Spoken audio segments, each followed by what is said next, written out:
This video is for students who are looking for further elaboration and some modeling of activities in the lesson of Day 1 of Unit 2, which focuses on the question, was the Civil War inevitable? And with the objective of using causal classifications and defining factors to discuss the causes of the Civil War. The lesson starts by introducing three distinct categories of causes, which in this lesson you might see written as causal classifications. Having a good grasp on what distinguishes triggers from short-term causes to long-term causes is really the starting block for this unit, because throughout it you will not only be identifying them, but evaluating and writing about their role in the occurrence of historical events. You likely did some work with these classifications in your global history class, most notably around the causes of World War I, which you see a little reminder here, the trigger of which was the assassination of Archduke Ferdinand. However, as you might remember, there were also some longer-term causes present that kind of set the stage for this happening, such as militarism, alliances, and nationalism. If you are asking yourself what makes something a short-term versus a long-term cause, you might want to focus on these specific parts of their definition. Short-term causes establish the conditions or the environment that made the event likely to happen. Long-term causes were what led to this condition even being able to exist. Sometimes students ask me if there's a certain amount of years that makes something long or short-term, and my response always is that you can't do it by simply having a set number of years that makes one thing long or short-term. You really need to keep thinking about these two specific parts of the definition and let those guide us. Keep these in mind as you are considering your own examples from either your own life experience or your previous learning in social studies. For instance, in the last unit, you likely studied the American Revolution, and yes, the first bullets or triggers were fired at Lexington, but I doubt any of you would argue that this alone was the cause. Think back to not only the events leading up to the American Revolution, but also the evolution of the relationship between England and its North American colonies, and see if you can distinguish between the long and the short-term causes. If you want to use a non-historical example, think of a major event that has been all over the news lately. Maybe it is a foreign policy incident between two nations, or maybe it is a protest or civic rights movement here in the United States. You can even apply this exercise to why your favorite sports team had another awful year. Regardless of what you decide on, the point of this activity is for you to start thinking about the distinctions between the different classifications of causes. You'll have more practice identifying these with this illustrative model using the fictional text Alphonse the Camel.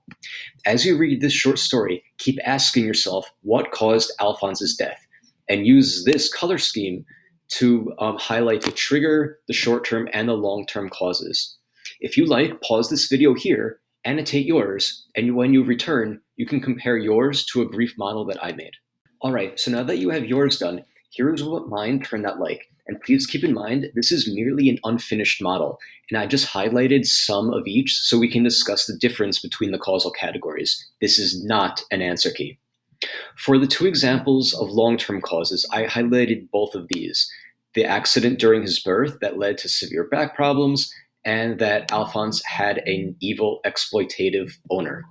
I believe both of these fit the definition of long-term because they are the preconditions that existed that led to other circumstances that led to his death even being possible. I also want to point out that I was not sure that these were long-term causes until I read the whole story and I saw other events that were made possible by these two things. Then I went back and highlighted them. On this slide, we see a short-term cause that I identified, which was Frank piling all those many objects onto Alphonse's back. This definitely made the occurrence of something bad happening to Alphonse very likely, and also probably contributed to his death. Also, this was definitely made possible by both long-term causes that I just discussed with you. Finally, the trigger, which is the catalyst or the event that immediately preceded Alphonse's death and pretty much made it inevitable, was the straw that Frank put on his back. Now, this was the spark that directly led to Alphonse dying.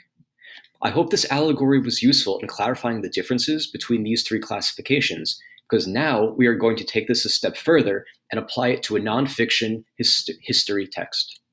On this slide, you will see the title of which is From New Nation to Civil War by Uhuru Williams.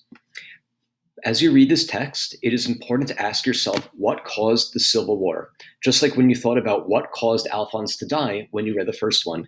And again, Annotate using the same color scheme as the previous reading. Another important thing to be aware of while reading this text is how social studies factors contribute to the occurrence of historical events. In this curriculum, they are broadly categorized into economic, social, political, and cultural, and we usually abbreviate them ESP and C. Before going back and rereading the Dr. Williams text to identify these factors, it's important to have a good grasp on what they mean. The directions for this activity call for you to check in with your partner or group to discuss the definition of each. And after reading through each of these definitions, this is what I would do. Each of you go online and search for one image, graphic, or icon that you think best represents this term.